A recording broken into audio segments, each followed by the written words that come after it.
والصلاة والسلام على رسول الله صلى الله عليه وعلى آله وبعد. سلام الله عليكم ورحمته وبركاته. داود يا الميل والبعد جوكتان وحانو عدينينا وحان هلكن كعدينيا انت انك اوغهي اما انك قرانيو ururkan isku dhawaaqay ismagacaabay ku andacoonaya ama sheegayo in aanu diinta dibadda ka taaganahay isagu inuu diinta ku taagan yahay sheegtay oo jaanib kamid ah aqoonta intuu qaatay inta kale ihmaaliyay ururkaas waxa uu yahay wixii aan ka ogahay Ilaahay ugu ogyahay ayaan rabaa inaan dadweynaha u bayaaniyo taariikhdooda laakiin xukunkooda waxaan u deynayaa culimadeena ayaan u deynayaa jazakumullahu khayra inay umada iyo dawladda inay bayaaniyaan ay si wada jir uga qayb qaataan ee ogaadaan ururkani waxa la asaasay ama Soomaaliya uu yimid markii Soomaaliya ay ahayd 1978 ayaa la keenay waxaana keenay niman arday ka ah jaamacadda Maka joogay oo rag Soomaaliyeed ah oo wadaad ah waxaanu wada ahayn ardadii Sheekh Maxamed Macallim iyagu hanaga tookroonadaan oo odayaal hayno ahaadaan nimanka noocaas ah markay soo ictinaaqeen ay soo qaateen madhabtaas madhabta waa takfiir weey dadkii ugu horeeyay ee keena in wax la gaaleeyo mujtamaca Soomaaliyeed in la gaaleeyo dadkii keenay ayay ahaayeen markaan eegay oo aan dhageystay website-da aan galay rag badan oo aan garanayo magacyadooda iga soo baxay meesha aan garanayo oo markii hore odayaal ahaa aan garanayay laakiin inay markaa mabda'a qaateen aan ku ogaan kaga tagay ninkii bayaanka jeedinaya si wanaagsan baan u aqaan Xisbaan Cabdulla Roble hadii alla ku roon yahay afarta halkan uga dhawaaqay Soomaaliland nin baan si wanaagsan isu naqaana saddexda kale isma naqaan laakiin waan ku ogaa way ku cadaatay ko Puntland nin baan ka aqooday isaguna arday ka ahaa magaalada Maka ka ahaa oo fikradan soo qaatay oo dalka la yimid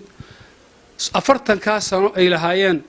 waanu qarsoonayn may qarsoonayn dadka yaqaan xarakaadku waa lagu ogaa inay takfiir ahaayeen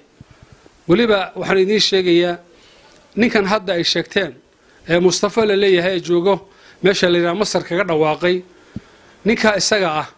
waa ragiis xabsiyada Masar ku soo ictinaaqay ku soo qaatay takfiirka ku soo qaatay buu nin mufakir u ahaa magaalada Makuu yimid waa lagu soo dhaweeyay macallin baa laga dhigay jaamacadda rag Soomaaliyeed oo ka tirsan ayuu helay ragii baa soo qaaday Muqdisho ay keeneen 79kii ragii loo keenay baan kamid ahaa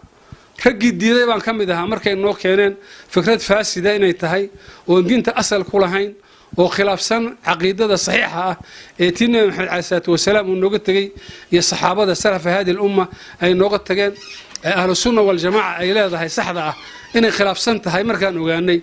ayaanu diidnay waxaanu ku diidnay waan ogaa waxaanu ku ahayn aniga Sheekh Axmed Daahir Aways Sheekh Ukaasha Cabdiraxmaan Kadiye intaasaanu ku diidnay waan xasuustaa inta kadib nimankii rag kamid ah Kuwait ku wada nooleen takfiirka way iska ahaayeen mabda'asna way aaminsanaayeen kuma cusbo wax cusub maaha magaca la baxaan asaadiicuna bil xaq la baxaan laakiin waa takfiir aynul takfiir kuwii ugu horeeyay takfiirka dalka keenay ahay dadweynaha waxaan uga digaya waxaan ku faraxsanahay markii ugu horeyso social media aan galay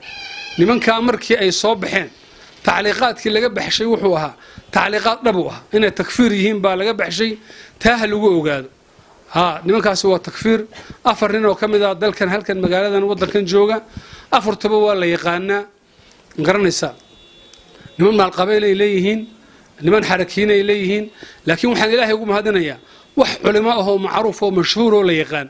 oo loogu noqonayo cilmi loogu noqonayo inuu san ku jirin aan ka muuqan taabaan Ilaahay ugu mahadinaynaa maca koodan ay ku dhawaaqeen Masar ay leeyihiin amiir buu noo yahay bal xaqiiqa ahaan kaana lagu daray waxa ay wataan waa fikrad weeye ma aha waxa ay wataan wax sax ah waa la ogaan doonaa waxay kale yiraahdeen anagu qori qaadan mayno baarlamaanna gali mayno